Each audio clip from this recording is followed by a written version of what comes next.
So we're on Daf. Today's Daf is Lamed Aleph. We're going to start on Lamed Amud Bet, the two dots, which are 1, 2, 3, 4, 5, 6, 7, 8 lines from the bottom. We are talking about Rabbi Yehuda said that you can place the Eruvei Techumin, the Kohen can place his Eruvei Techumin in the Bet HaKavarot. He can place it in the cemetery. Why is he allowed to place it in the cemetery? Doesn't he need to be able to access the Eruvei Techumin? And he's a Kohen, he can't go into the cemetery. So this is the Chidush is that he's saying that he's allowed to place it in the cemetery even though he himself is not allowed to go into the cemetery, and this should on the surface be problematic, similar to the other cases that we learned about, for example, the Nazir using wine as his Eruv and so on. So the Gemara says, Tana, why is it that the Kohen is allowed to put his Eruvei Techumin into the Bet HaKvarot, into the cemetery? Because he can be carried, or he can transport himself in some kind of a box or some kind of a migdal or shida. This is like a closet. In other words, he can go in like a wagon that's walled around him, so that it's considered that he's not actually in the Bet HaKvarot. Because if it's a certain dimension, this is a large wagon or whatever with walls around it, so he's not really considered to be in the Bet HaKvarot when he goes in. So he's able to get into the Bet HaKvarot, he's able to get into the cemetery without actually becoming tameh.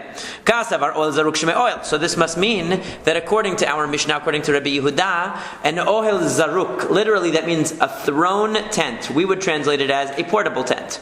A portable tent is considered an ohel. It's considered a structure. Some might view it as not a structure, but just a vessel. And if it's just a vessel, then it can become tameh, and you can become tameh when you're in it. If it's considered a structure, then it can't become tameh, and you can't become tameh in it. So, and this would be contingent upon the following: Machloket Tanaim. The Tanya says in the Braita, Hanichnas le'eretz ha'amim b'shida teva u'migdal Rabbi mitameh, Rabbi Yosef, Rabbi Yehuda mitaher. That if a person goes into Eretz ha'amim was the rabbis made a decree on all places outside of Israel that they are considered tameh.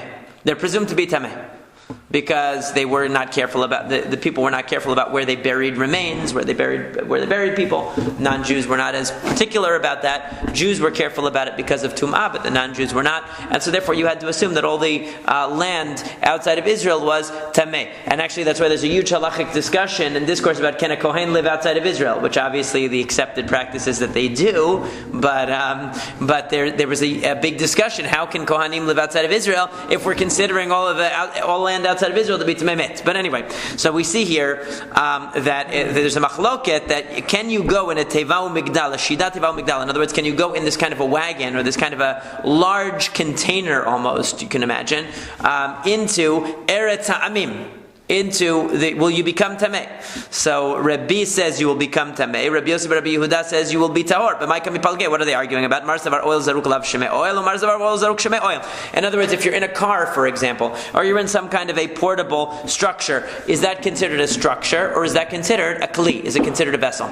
So if you hold that it's considered a structure, so that means that you are impervious to tum'ah when you're in there, because a building can't become tameh. The building itself doesn't become tameh. If it's a structure, you will be like protected from the tum'ah. So this machloket, Rabbi, we happen to hold the stringent position that you would become tameh, even though you're in this wagon. Even if you travel into a cemetery in a wagon, it's not going to protect you from becoming tameh from the graves. But this was the machloket, and Rabbi Yehuda in our Mishnah is maintaining, and interestingly, his son is the one who says that you'd mitaher, is the one in this Braita here, is the one who's saying that if you're in a wagon you would not become tameh. So Rabbi Yehuda allows the Kohen to leave his Eruvei Techumin in the Bet HaKvarot because he can go in a wagon, and the wagon is considered a structure according to this, and therefore it's impervious to tum'ah, and we have no problem.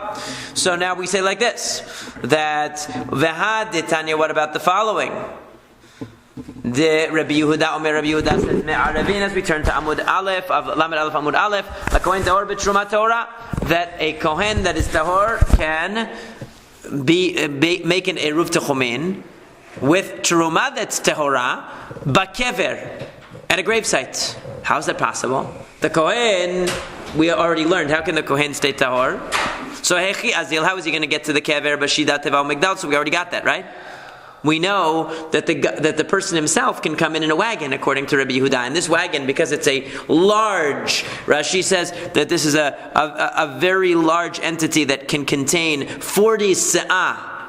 Like we said, it's the size of a mikveh. It would be the same as the minimum size of a mikveh. Therefore, it has the qualities of a structure, even though it's portable and it's mobile. Okay, so he can get in. That's not an issue according to Rabbi Yehuda. But however, v'hakevan de'at ahta itam yala.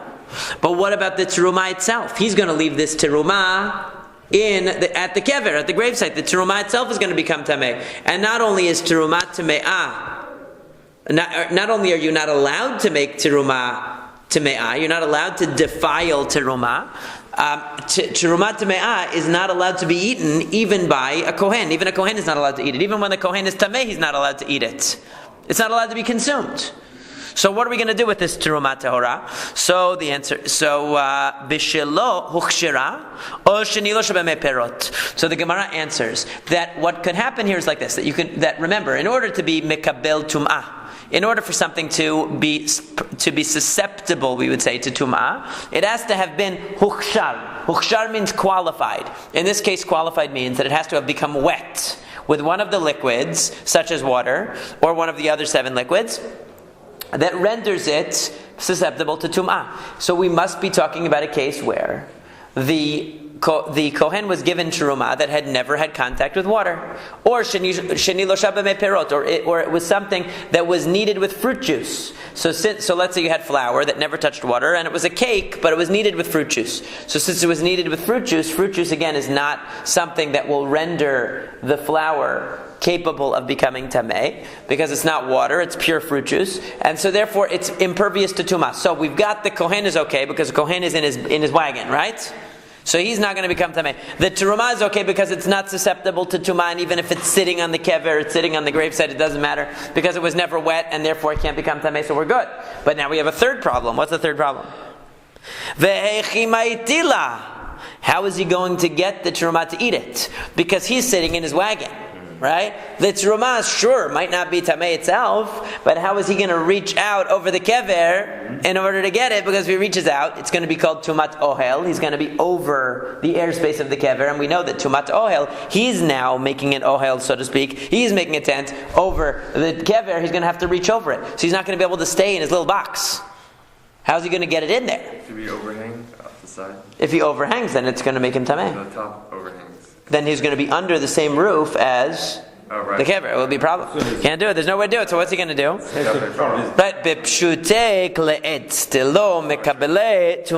What do we have to do? We have to say that he uses what's called pshutei kle'etz. There are certain types of vessels that are also impervious to tumah. So let's say you had a flat board. A flat board is actually impervious to tumah. Because a flat, it's called pshutei kle'etz. In order for a wooden vessel to be susceptible to tumah, it has to have a bit kibul. It has to have a receptacle. If it is flat, like a board, is not mikabel tumah. That's why they use 1x2s. For some people will use 1x2s for their schach, because they say it's not mikabel tumah because it's pshutei kle'etz, it's flat and it's small. So it doesn't violate the rabbinic prohibition on having a large piece of wood, because there's a rabbinic prohibition on having a large piece of wood. But biblically, the flat piece of wood, it's not mikabel tumah, so it should be good for sechach, also for the sukkah. Now, so what the Gemara is suggesting is very simply: the kohen will be in his little box. He takes a flat piece of wood, he sticks it out of the box. He's able to pick up the teruma, bring it into his box without ever extending a hand outside the box, because if he extends a hand outside the box, he's going to become tameh. But he has this long plank. He's going to use the long plank. He's going to pick up the teruma. He's going to bring it in, and everyone will be happy. I mean, it's going to be good, right? It works out. So it's a little bit of a creative solution. But the point is that Rabbi Yehuda was specifically telling us a very controversial thing, that a kohen that's tahor has teruma that's tahora in a beit hakvarot. So obviously we have to use our imagination to figure out how exactly this scenario is going to happen in real life. And this is the only way that we can think of it. The trucks with the big vacuum. They didn't have that back then, as far as I know. I don't think they had that back then. You know, Or Star Trek. They could have beamed it. They could have beamed it in with a transporter. I mean, that would have been the easiest thing. But then you have a whole machloket about whether that's the same piece of truma now. Oh, yeah. It's nolad, because there's a whole machlokes in about does the transporter beam of Star Trek create something new, or are you really the same person because it disintegrates you and then reconstitutes you? That's a cushion. Right, and it comes through. Right, that's like the famous. What's the famous parable? It's a Greek It's a Greek, was one of the Greek paradoxes about the boat, where if each part of the boat is replaced one after the other, then in the end, same boat, right? is it the same boat? It's a famous paradox. If you take, in the end, there is no part of this boat that's the same than the one that you had before, right? What? Your cells are turned over. All your cells are turned over every so often. Well, that's true. That's true. Because this comes in halakha too. That if you have like something that breaks and then each part is replaced, it's considered a kli chadash, even though there was no point at which it was totally broken. You just replaced so many of the parts that the parts are gone. That's true. That's true. Yeah. Okay. Now, all right. So now we have the flat board. So what do we do now? But then there's another problem, which is that one of the rabbinic prohibitions of tumah is that we learned in Masekhet Shabbat, in fact, is that if you're holding something that is mahil, that is hanging over a kever, or hanging over the tumah, right? It's hanging over a kever, even though the thing itself, the roof itself, is not mikabel tumah, because you are holding it and it is extended over the tumah, right, you're going to become tameh too. So what do we do? So the answer is we'll answer that demaitela, and according to Rashi it should be achode, not achore. Okay? What is the chud? The chud is the point. In other words, it comes to a very narrow point. It's thinner than a tefach.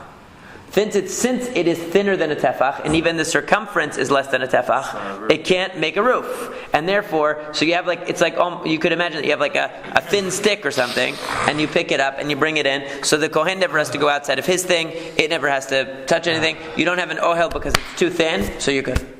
Okay, so in other words, the point here is that we can envision creating a case where this could happen. That's the only point. The Gemara is not thinking of this as a realistic case. Don't take it the wrong way. It's just trying to. If it's going to deal with a hypothetical, then it has to deal with a hypothetical that could possibly exist. So it has to find out what possible case are we talking about here. That's all. Right. So yeah, it has to work out in some way. Otherwise, it's just an impossible case. So they'll say it's an impossible case. So why are you wasting your time? Okay, so if that's true, so now we have another problem, which is why are the rabbis saying that we can't do this? Why is it only Rabbi Yehuda that says that you can put the terumat tahora in the kever with the kohen that's tahor? Don't they agree that this is also a logistically workable situation? In theory, at least. So the answer is because kasavrei asur liknot bayit bisrei hana'a. You're not allowed to acquire a house with things that are prohibited for benefit. In other words, a kever is asur b'hana'a. You can't benefit from a dead person or from a kever or from a grave in any way. And what are you doing? You're using this grave as the spot that you're going to create your techum. You're putting your eruvei techumin down. And when you put an eruvei techumin down, what are you really saying? This is my makom shivita. This is the place that I want to spend my Shabbat. Because you're saying, I want to count my techum from this place. Okay, so you're utilizing the kever. That's why you can't place your stuff on the kever. Oh, I need to put my bag down somewhere. I'll put it on the kever. You can't do that. So you're utilizing the kever to establish your bayit, so to speak. And that's why they're against it. Miklad Rabbi Yehuda savar mutar. Are you telling me that Rabbi Yehuda holds that you can benefit, you can utilize a kever to acquire a home, to acquire your makom shevita? Is that possible? No. Kasavar mitzvot lav lehanot nitenu. That Rabbi Yehuda holds that mitzvot are not for your benefit. What you're doing for a mitzvah is not your personal benefit, and therefore you're allowed to utilize the kever because you're not doing it for your personal benefit. You're doing it for the mitzvah of eruvei techumin. It's not personal. But wait a second. Lema, then we should say, so wait a second. But if that's true, the statement of Rava, the famous statement that mitzvot are not for personal benefit. This is why, for example, if you were to take the horn of a korban olah, you have a korban, sacrificial animal, you take the horn and you make it into a shofar. Can you use it? Well, really you shouldn't, because you're not supposed to utilize anything that comes from a korban. A korban is asur b'hana'a. You're not allowed to utilize it for any personal use. But the fact is that it says in the Gemara of Rosh Hashanah, mitzvot lav le'anot nitenu, that we say that mitzvot are not for your personal benefit, and you're blowing the shofar not because you want to be Louis Armstrong and you want to be you want to play music and become a musician or join a band. The reason why you're playing the shofar is for a mitzvah only, right? So since you're doing it only for a mitzvah, it's not for your personal benefit, and so too here, you're leaving the eruvei techumin as a mitzvah. Okay, so but that according to this then, Rava's statement that mitzvot are not for your benefit was only according to Rabbi Yehuda, because apparently the rabbis say that even though you're leaving this Eruvei Techumin for a mitzvah, it's still considered benefiting from the kever. That's why you're not allowed to do it. So then it's really a machloket. So no, because so then why don't we say lemakatanae?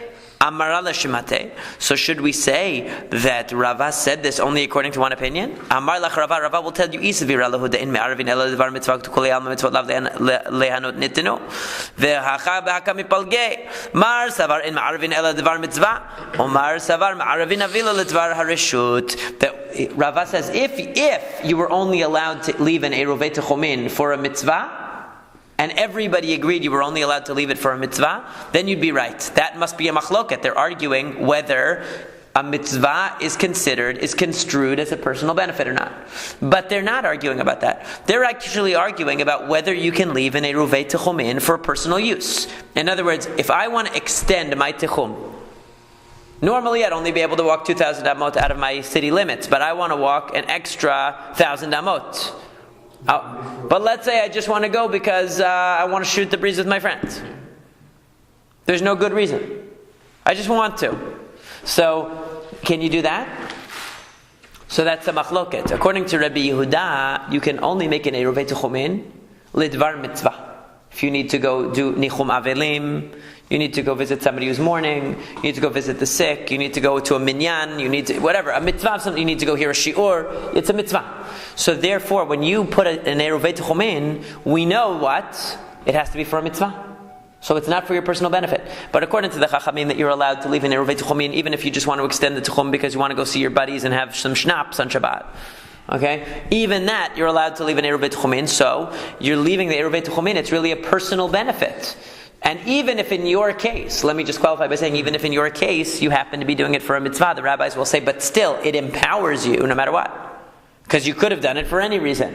So it's not viewed as something that's only for a mitzvah. Because we don't look at, yes, eruvei techumin, you say a blessing, you say a bracha when you put it, so obviously it's a mitzvah, but so that's what they were originally thinking, right? Of course, the Gemara's original thought was, oh, it's a mitzvah, because you say a bracha doing eruvei techumin, but you need a legitimate reason to do eruvei techumin. That's the thing, you need a legitimate reason. So therefore, since you need a legitimate reason, according to Rabbi Yehuda, that has to be a mitzvah, it's not that the leaving of the eruvei techumin is not a mitzvah. It is a mitzvah, but it's only a mitzvah if you have a legitimate cause, according to Rabbi Yehuda. So that makes it purely not for your benefit. Whereas according to the rabbis, even though it itself is a mitzvah, we're not going to say that it's purely not for your benefit. It's like doing shechita. If you slaughter an animal to eat the meat, okay? You're not going to say, oh, this is purely the Shem Shemaim because shechita is one of the 613 mitzvot.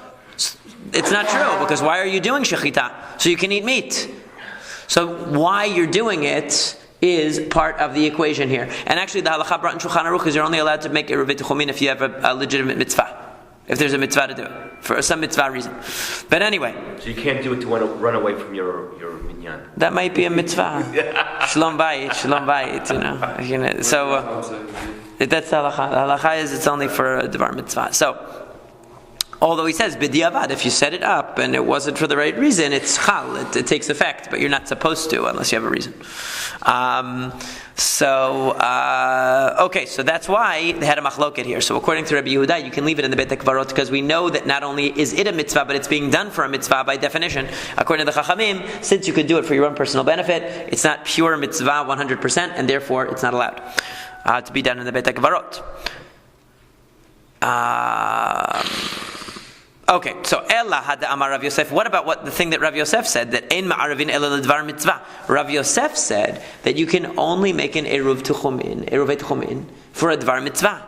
So lema katana Amar alishmata. You're telling me now that this is actually a machloket between Rabbi Yehuda and the Chachamim, whether one can leave an eruvei techumin for anything other than a mitzvah.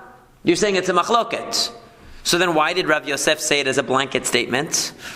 He's really just representing one of the two opinions. So the answer is, Amar lach Rav Yosef will tell you, I'm going to tell you something.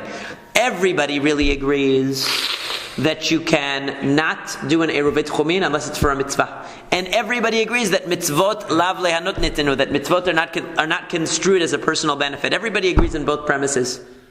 However, this is really the machloket between Rabbi Yehuda and the Chachamim. They both agree you can only leave an Eruvei Tchumin for a mitzvah. And they both agree that mitzvot are not looked at as personal benefits. So what are they arguing about then? The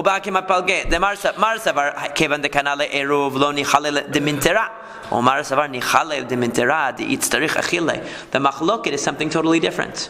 Everybody agrees that in theory you could leave the Eruvei Tchumin there. And when do you need the Eruvei Tchumin to be there? Just at the beginning of Shabbat. Once Shabbat starts and you get into Ben HaShemashot and your Eruvei Tchumin is there, even if a lion comes and eats it, even if rocks fall on, we're going to learn about this later in the Masekhet, it's going to be coming up. But even if it gets destroyed, as long as it was there when Shabbat started, it established that as your location for Tchumin. So you don't really need it to stay there afterwards. So Rabbi Yehuda says, your interest in that Eruvei Tchumin, as soon as the mitzvah is done, your interest is over. Your interest is over, so you don't care that it's sitting in the Beit HaKvarot. Let somebody else take it, you don't care. The Chachamim say, no, that's not true. Even though the mitzvah element is over, as soon as the sun sets and Ben HaShemashot is on, Shabbat starts, still, we're going to say that you have a vested interest because you really don't want somebody else to come eat your Eruvei Tchumin because maybe you're going to get hungry when you're passing by there and you're going to want to stop in for a snack. You're going to look for your Eruvei Tchumin and it's not going to be there.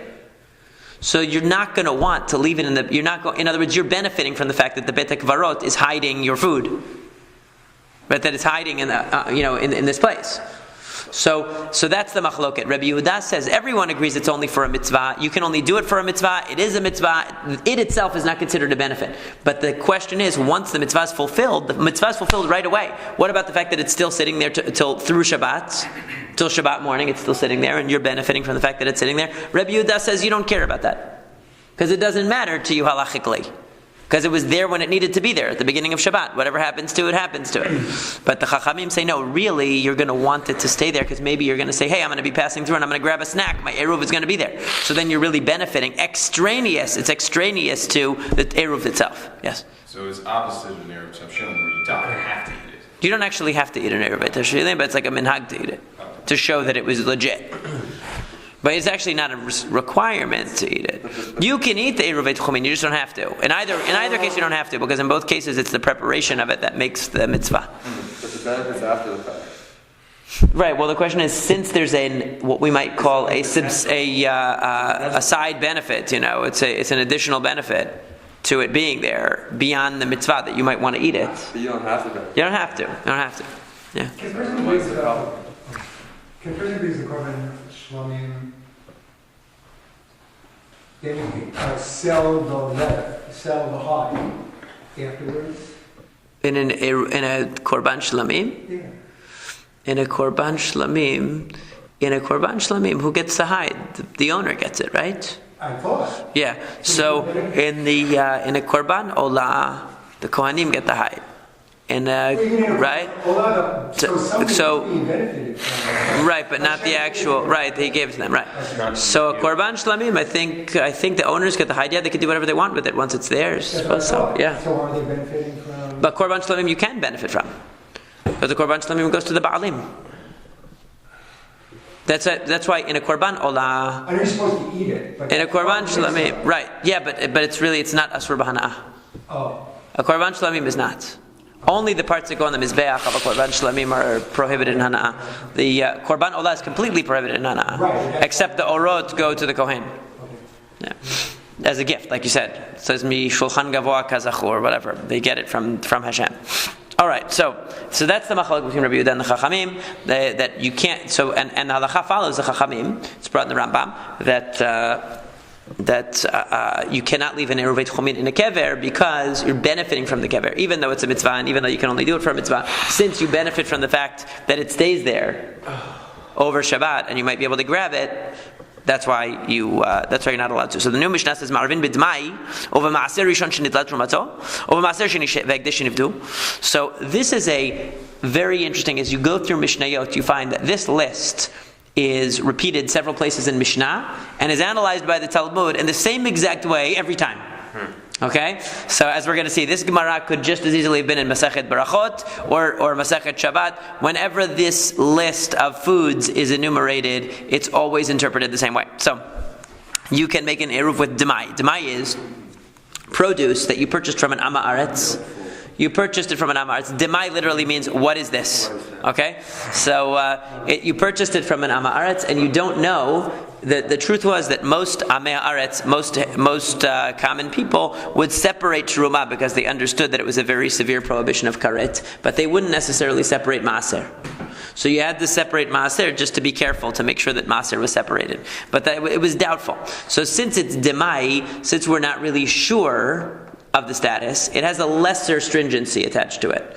As we're going to see. And if you have Maaser Rishon, which is the tithe that's given to the Levi, from which Terumah was separated, because remember that Levi has to separate his own Terumah from his Maaser. It's called Terumat Maaser. He also gives to the Kohen from his piece. And Hekdesh Shenivdu, and Uve Maaser Sheni. And you can use Maaser Sheni. Maaser Sheni is produce that has to be brought to Jerusalem and eaten there.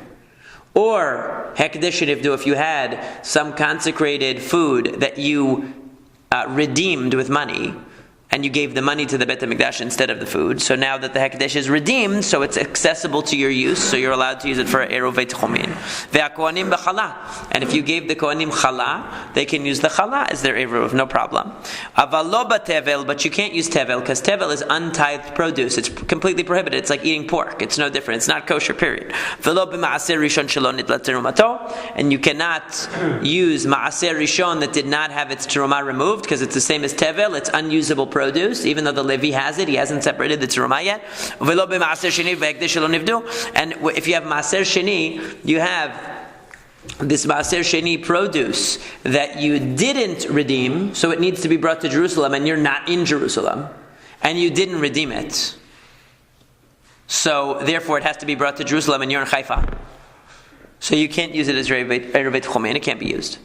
And Hekdesh Shelo Nivdu, if you have consecrated goods that you have not redeemed, they belong to the Beit HaMikdash, you can't use them as the Eruvei Tchumin. So of course, the Gemara is going to ask the same questions that it asks every single time about all of these foods, that the first half of the list is obvious and the second half of the list is obvious. Because the first half of the list is all things that were properly prepared, so what's the problem? It's obvious. And the second half of the list is all things that were not properly prepared, so it's obvious they shouldn't be able to be used. The Gemara asks the same thing every time. So, Demai halo chazelei. How can you use Demai? The Gemara asks for your Eruvei Tchumin. You're not allowed to eat Demai. You have to separate tithes from the Demai out of doubt. So how can you use it for Eruvei Tchumin? The answer is Migod ibai hamafkar lehu lenechsei v'have'ani v'chazulei hashtana michazelei. That since a person in theory could make all of his property hefker, he could declare all of his property ownerless and make himself a pauper, and poor people are allowed to eat demai, because since really, as the Gemara explains in Masekhet Berachot, the rabbis knew that most of the people did separate maaser. It was a minority that did not. So really, based on the majority, we should assume that any produce that you purchased probably was tithed. We're just being stringent. The rabbis made a midrabanan to separate a little bit more. So since it was a chumrah midrabanan, the rabbis made a stringency midrabanan, they didn't apply it to poor people. Poor people could eat the demai without separating. So since you could make yourself a poor person, in theory, just like the Nazir could make himself not a Nazir by doing Hatarat Nidarim, in theory. So therefore, it's considered accessible to you, even though right now you're not a poor person, but it could be poor. But see, the thing is that if you're able to make this argument, then you can make the argument on the Maaser as well, because you could never be a Levi. No, but if you're deathly sick, you're allowed to eat it. That's true, but then everything is kosher. The point is that without it, that's not in your control, though. That's not in your control. But you can't do that. Right, you can't do it on a command. In other words, you're not. Right, it's not in your control. That's external. Poison. Yeah, I guess you could. You could take poison and be like, I need the maaser now. Yeah, right. You know. Right. Yeah. So that's the difference. Right. So that's the type of halachic, You just eat some herring. Right? Give some herring. Right, have a little bit of herring, could kill you. That's right. Jelly in the jar. Yeah, so, yeah. Anyway, I didn't eat it yet. So since it's in your control, like the Nazir, he can release himself from his vow. He can do Hatarat Nedarim. It has to be something you can do, an external thing. You're not under control. So you make it hefker, and then you make it unhefker. You can make it hefker, but then you would have to repossess all of it again, I guess. But it's hefker, and then but you have to go flop it, right? Yeah. So Ditznan, as it says in the Mishnah, Ma'achilin ta'anim demai. You can feed the poor people demai ve'tachsanya demai. And similarly, if there are soldiers stationed in your neighborhood, Jewish soldiers that the king has placed in your neighborhood that are coming to the households to eat food, so they show up at your house and say, hey, we're stationed here, you need to feed us, like they used to do in the old days when they had soldiers come and they would stay in neighborhoods and people would have to take care of them. So the itinerant soldiers, so you would have to feed them. You could feed them demai. How about the British? Yeah, well, no, you wouldn't want to help them. Amar Ravuna says, Tana, it says in a Braita, Tosefta, Bet Shammai Omrim, and Machilin Ta'anim Demai, Bet Hillel Omrim, Machilin Ta'anim Demai. Bet Shammai said you cannot feed the poor people demai. Bet Hillel says you can, and that is the halacha. And therefore, since you are capable of making yourself a poor person, demai is something that we view as accessible to you. And now we go through a sugya which repeats several times in the Shas. I'm sure that in the Masorot Shas on the side, it tells you all the places you can find this. It's found in Masekhet Brachot Mem Zayin Amud Aleph, Masekhet Shabbat Kuf Kaf Zayin Pesachim Lamed Hey Be'etzah Yud Gimel. So it's several places in Shas you'll be able to find this discussion. It says Maaser Rishon Shenitilat Terumato, that if you have Maaser Rishon, you gave to the Levi Maaser, he separated the terumah to give to the Kohen. So what is this Maaser now? Totally kosher, not only for a Levi, but even if he wants to invite his Yisrael friend over, that's fine too. Anybody can eat Maaser, as long as the terumah has been taken and it's been given to the Levi. Anybody can eat it. So Pshita, this is obvious. I mean, if the Levi receives the Maaser and he separates the terumah, what more is to do? So why are you telling me you can use that for the Eruvei Tchumin? That's like saying you can use regular food for the Eruvei Tchumin. That's obvious. Why is it telling us this? So, as the Gemara always says, what it's talking about is Lo tzricha shehikdimo b'shibolin, and v'nitla mimenu terumat ma'aser v'lo nitla mimenu terumah gedolah. The shehikdimo b'shibolin is the answer. That, in other words, when you have stalks of grain, normally, what are you supposed to do? First, you separate terumah, and how much do you give to the Kohen? You give him 1/50th, usually. That's the usual measurement. It could be 1/40th, could be, but usually it's 1/50th. You give him 1/50th, okay, 2%. Then the Levi comes and he takes his 1/10. He gets 10%, the Levi. Now, and then the Levi has to give 1/10 of that to the Kohen. Now, what happens if the Levi shows up first? Now, if we go in the normal order, so the Kohen comes first, he takes his 2%. So what the Levi takes 10% of is already diminished. Right? So this Levi was smart. He said, I'm going to come early. Excuse me, I like my 10%. Don't think what you're saying. I know what you're thinking. The Levi says, I'm going to come early. Exactly. I'm going to come early, and I'm going to take it first because I don't want to lose my 1/10 of 2% that I'm going to lose if the Kohen takes first. So it says Shikdimo b'shibolin. He came while there were still stalks of grain. He said, you know what? You let me take first, I'll harvest it myself while it's still in the stalks. I don't care. I'll take it in stock form. You don't even have to extract the grain because I'm going to benefit from it. And he does that. So what happens? Shenitla mimenu trumat maaser. So this guy goes home with it. He separates his trumat maaser, but what has happened to this produce? It never had regular truma separated from it, because it didn't follow the normal order, because the Levi preempted. The Kohen never took the regular truma, because remember, the Kohen is supposed to receive twice. When this produce was originally part of the pile, the truma was supposed to be taken. And then the Levi takes, and from his has to be taken truma. So what the Levi gets actually was taxed twice, basically, by the Kohen, so to speak. Now, but this Levi, because he came first before the original Kohen, so he was only going to get taxed once. And yet, what do we say? It's okay. Kid Rabbi Abau, like Rabbi Abau said, Amar Rish Lakish and then Rish Lakish. Amar Rabbi Abau, Amar Rish Lakish, Maaser Rishon Shehikdimo b'shibolin. That if the Levi comes and while it's still in the stalks, the Levi takes before the Kohen. Patur mitrama gedola. Shneimar v'arei motem mimenu trumat Hashem maaser min hamaaser amarti lecha velo truma gedola trumat maaser min hamaaser. That the pasuk says you should take from the maaser trumat Hashem maaser min hamaaser, 1/10 from the 10th. That means 1/10 from the 10th, but not teruma and the 10th from the 10th. So in other words, we don't go to the Levi and say, excuse me, sir, this produce that you have really should have been taxed twice.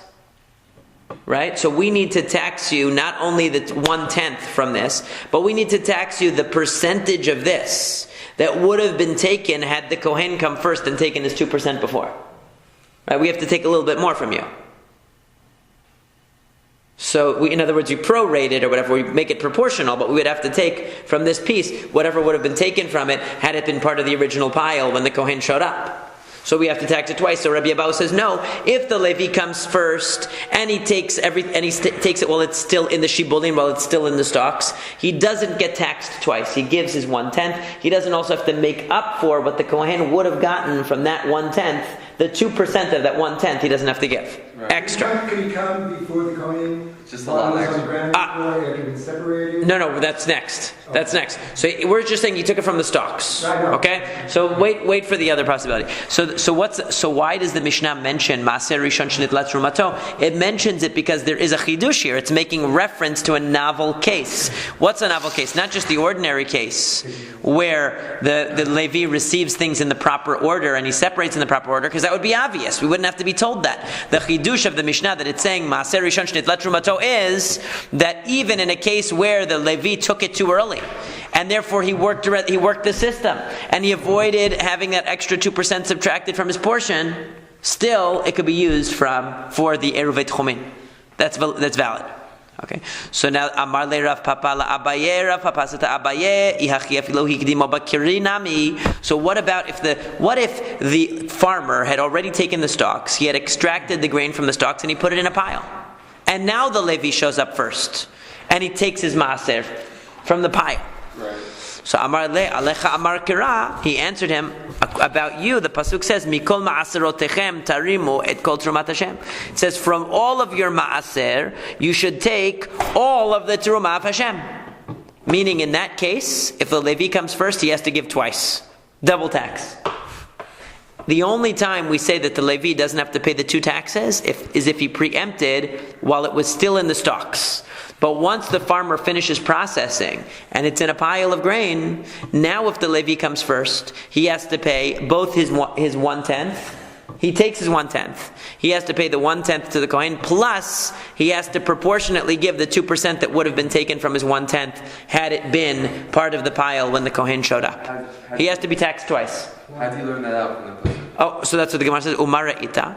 So where do you see this? In other words, how do you know that in the you showed us one pasuk that said that the only thing that the Levi has to give is his maaser to the Kohen, that he doesn't have to give anything extra. He doesn't have to be taxed twice.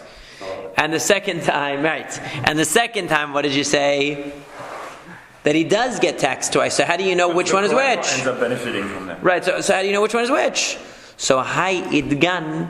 The answer is that in the case of in the first case where he took it, okay, from when it was in a natural state still, right? It was still in a natural state. It was still in the shibolim. It was still in the stalks.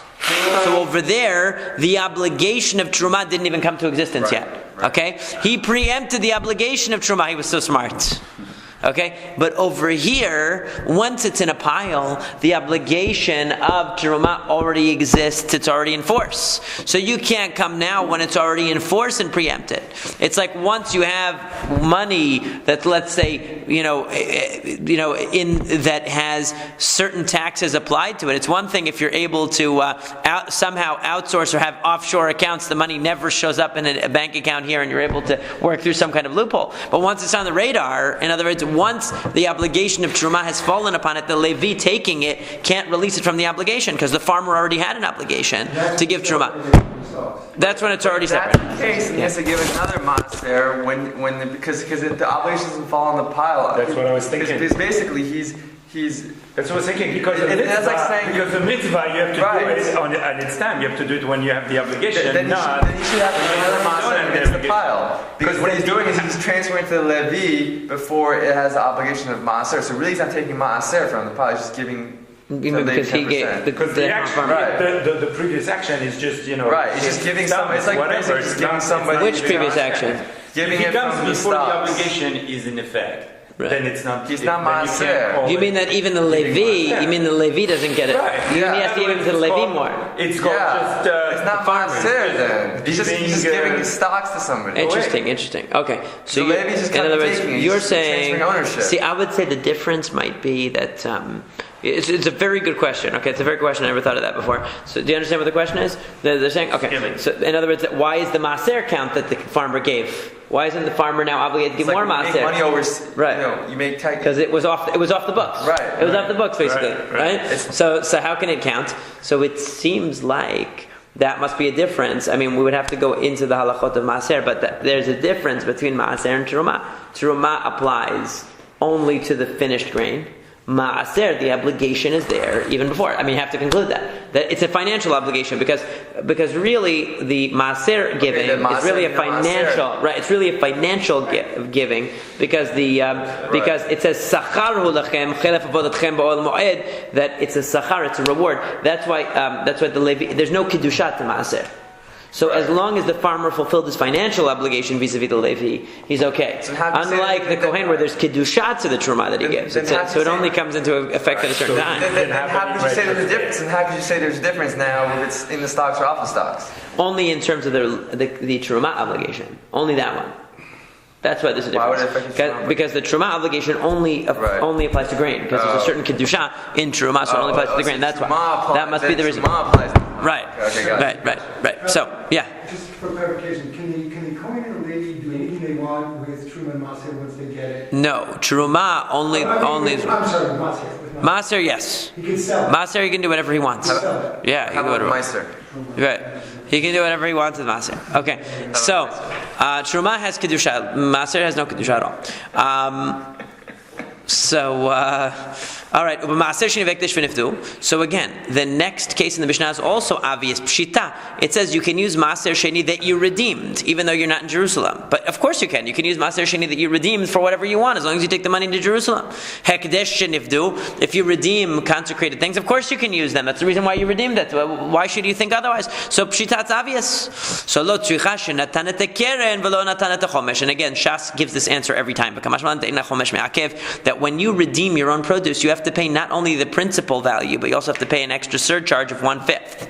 So even though you only paid the keren, you only so far paid the principal, you didn't pay the chomesh yet, you did not give the extra 1/5, that doesn't prevent the item from being unconsecrated. So if you unconsecrate it with the money, even though you now have a financial obligation to pay the Beit HaMikdash an additional 1/5, a surcharge basically, for changing the deal, for retracting your consecration, that doesn't hold the produce back from becoming unconsecrated. So let's say you consecrated some pineapples. I don't know what it is. So then you say, no, you know what? I really want to have pineapples. I don't want to. I'll instead give money. So you unconsecrate the pineapples. The pineapples worth $100. So now you have to give not only the $100, but also another 1/5 to the Beit HaMikdash instead. But now you can eat the pineapples. So even if you already took the $100 and you unconsecrated the pineapples and you gave that to the Beit HaMikdash, you owe them another 1/5 surcharge. But still, the pineapples are already unconsecrated. It's a transaction fee. So it's a transaction fee basically. So even though you still owe another 1/5, that doesn't hold the pineapples back from being used. They can now be used. That's a chidush. That as long as that pidyon was done, as long as the redemption was done, even though you owe more money, you still can use the items for your, let's say, for your eruv. So now we say tevul. So avaloba tevel. So you can't use tevel. You can't use untithed produce. So pshita, of course you can't, because how could you use untithed produce? It's like using pork. It's totally non-kosher. So why should you be able to use it? So lo tzricha batevel tevul midrabanan shezira'o batit she'eino nakuv. That we're talking about tevel midrabanan. For example, even though it's only tevel midrabanan, you still can't use it. Tevel midrabanan would be like if you grew produce in an atzit she'eino nakuv. You grew it in a potted plant that didn't have a hole in it. So it's not planted in the ground. So therefore, whatever is produced in that pot is not biblically tevel. It's only rabbinically required to be tithed. And yet still, since it's tevel, you can't use it for your eruvei techumin. Then we say, so then the Mishnah went on to say that you can't use Maaser Rishon that didn't have its truma separated. And again, pshita, this is also obvious. I mean, if the Maaser Rishon didn't have its Truma separated, in other words, the Levi received his Maaser and he didn't separate Truma, obviously he can't eat it. So why are you telling me that you're not allowed to use it for Eruvei Tchumin? You can't eat it, it's not edible, it's prohibited. Answer, Lo tzricha sheikdimo bakeri. So why does it have to tell you? Because we're talking about a case where the Levi went and preempted the Kohen. But this time he preempted him when the grain was already in the pile. And he thought to himself, I don't have to worry because I know the halacha is that if I preempt the Kohen, I don't have to be taxed twice. That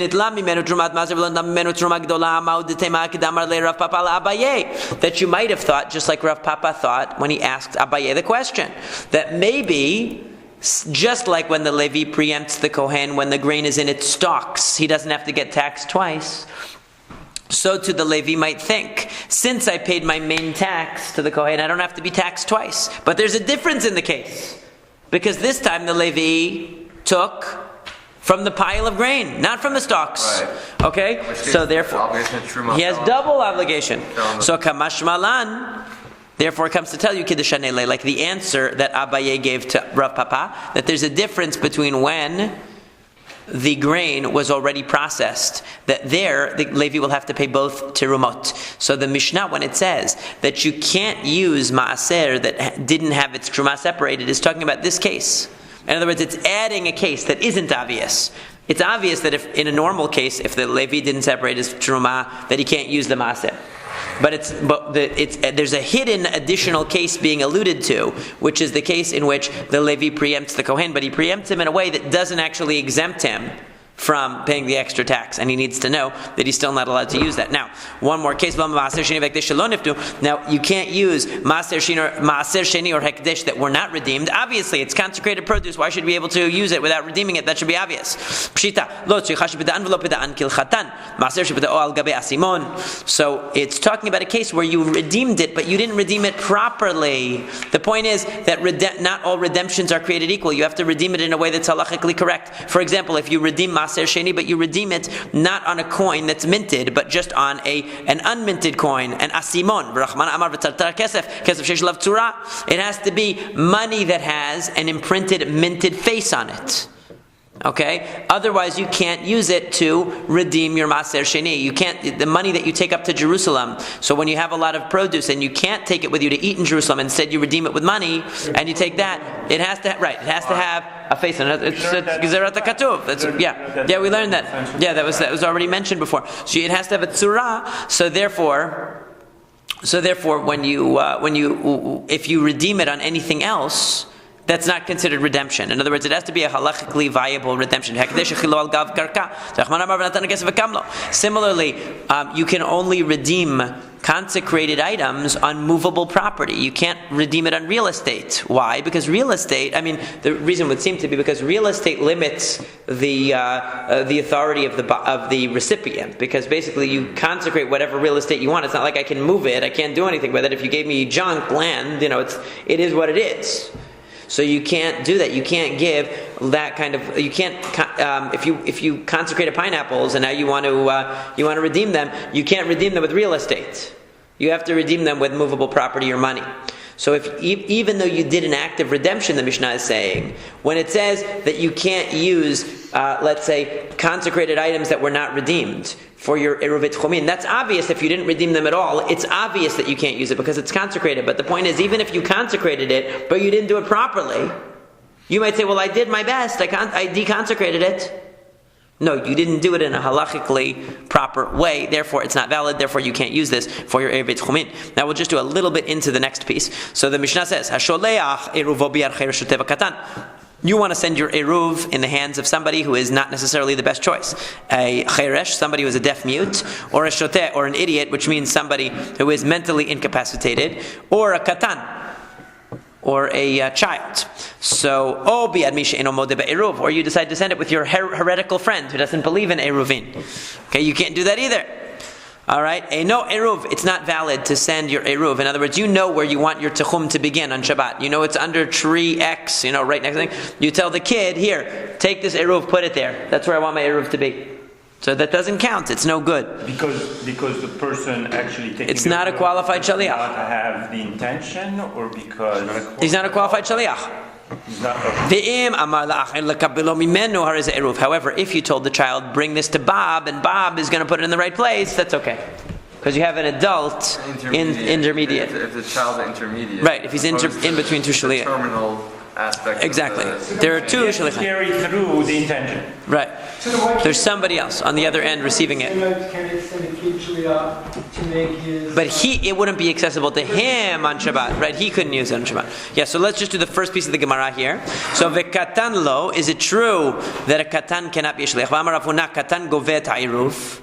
Rav Huna said that the katan can collect the eruv, which means that for eruvei chatzerot, what did they use? Everybody gave some bread. They put it all in a big basket, and that meant that all the houses in the chatzer, all the houses in the courtyard were united through the bread.